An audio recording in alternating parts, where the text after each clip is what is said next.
Magandang hapon po sa lahat. Tayo nagbabalik ulit dito sa ating munting channel, Samuel Soriano TV29, para mag-discuss ulit ng another coins kung magkano na ang kanyang mga presyo po sa ating mga platform online selling na bintahan ng mga coins sa pandaigdigan at saka sa mga website po kung magkano na ang kanilang mga halaga.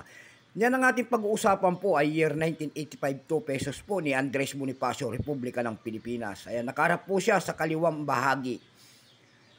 Pagkatalikod naman natin, makikita nyo po ang 2 pesos po and then isang nyog. Isang nyog po, ayan, ang scientific name po niyan ay Cocos nocifera. Ayan. Maraming salamat lang po sa lahat na nanonood at sumusuporta dito sa ating YouTube channel. Ayan, Samuel Soriano po. Lahat po ng aking mga subscriber po, thank you so much sa inyong lahat and God bless. Mabuhay po kayo dyan at magandang hapon po sa lahat. Ayan, lalo na yung mga silent viewers ko dyan na nanonood po. Ayan, thank you so much sa inyong lahat. Maraming salamat din po sa nanonood do sa ating FB page, Samuel Soriano po. Lahat po na nakapalo sa akin sa ating FB page, thank you so much sa inyong lahat. Mabuhay po kayo dyan, lalo na yung mga nagsesend ng ating mga gift dyan, tulad ng star, thank you so much sa inyong lahat. Mabuhay po kayo. Ayan.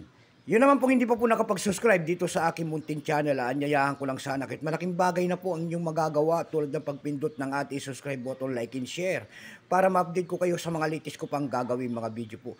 Meron na naman tayong pag-usapang barya at yan nasa ating harap ang ating pag-uusapan. 2 pesos po ni Andres Bonifacio. Ito po ay large type. Tingnan natin ang kanyang mga presyo sa ating mga online selling. Bago yan, kilalanin mo muna natin siya. Issue po nito ay Philippines po, period Republic, 1946 up to date po. Type nito standard circulation coins years, 1983 hanggang 1990. Value nito 2 pesos po. Ayan, large type kasi may maliit yan. Currency piso, 1967 up to date po. Composition niya ay copper nickel, may bigat lamang 12 grams. May haba naman itong 31 mm, may kapal po naman ng 2 mm. Hugis po niyan ay diagonal, 10-sided po. Orientation niyan ay middle alignment. Itinigil naman ang paggamit sa barya na ito ng Pilipinas noong January 2, 1998. Number M-3750. Reference number KM-12444. Ayan. Ito pong year 1985 na ito po ay 27%. Kung ilang piraso naman ang ginawa ng Bangko Sentral sa barya na hawak natin, ito po ay 115,211,000 piraso po. May price na rin po yan doon sa ating numista.com kung tawagin ng ating mga kolektor. Ayan, binigyan na po ng presyo. Yung kanyang very fine ay 16 pesos, extra fine ay 33 pesos. Dako naman tayo sa kanyang mga presyo sa ating mga online selling. Ayan, doon sa ating eb.com, ayan, bintahan po ng coins pandaigdigan. Ayan. Doon sa eb.com po, meron na tayo nakita nagbebenta doon ng $10 nito. Nasundan po yan ng $9.99.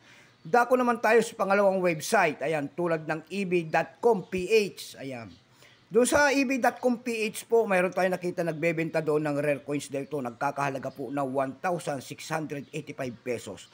Meron na rin tayo nakita doon nagbebenta nito ng 750 pesos. Dako tayo sa pangatlong website na ating pinuntahan tulad ng Carousel PH. Sa Carousel PH naman po, mayroon na tayo nakita nagbebenta doon ng 600 pesos nito. Nasundan po ng 300 pesos. Yung pinakamalit na nakita natin nagbebenta doon ng 150 pesos ang ating nakita. So ayan lamang po ang ating vlog. Ayan, magandang hapon po sa lahat and God bless.